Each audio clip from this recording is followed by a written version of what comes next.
Bhadrak town थाना अधीन इलोखारे police बड़ धरण रेड भड़ा घर उपरे पुलिस और मजिस्ट्रेट को चढ़ाऊ बेले ब्राउन सुगर सह पुलापुला नगद टंका जबत होईछि। विपुल परिमाण ब्राउन सुगर सह 25 लाख रु अधिक टंका जबत करा जायछि। इलोखा मिर्जापुर अंचल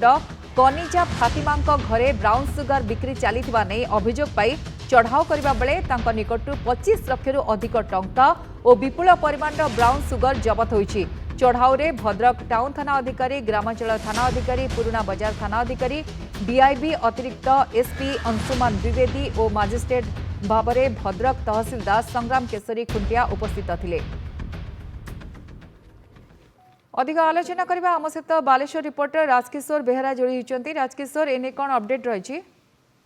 बर्तमान जहाँ जना पड़ी बर्तमान जो टंका गणा चली बर्तमान सुधा टंका गणा चली बर्तमान जहाँ जना पड़ा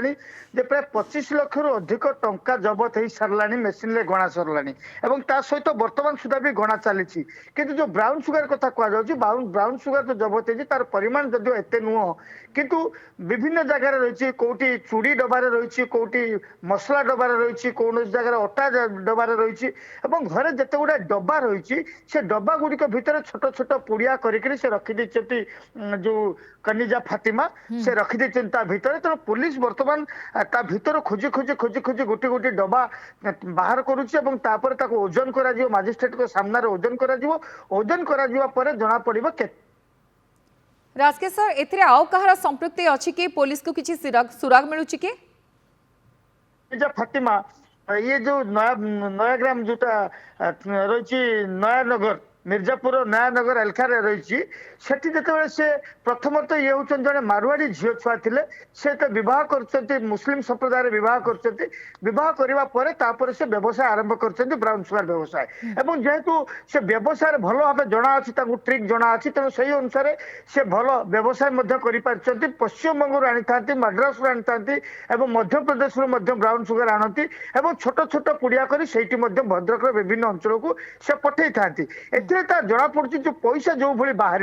छोट छोट पुड़िया पैसा बाहर जो टका बाहर छोट छोट पुड़िया कौ गोटे पुड़िया गोटे बंडल रही 3000 टका कौ गोटे बंडल 10,000 टका कौ गोटे बंडल 20,000 टका 5,000 टका एमती विभिन्न किस्म विभिन्न प्रकार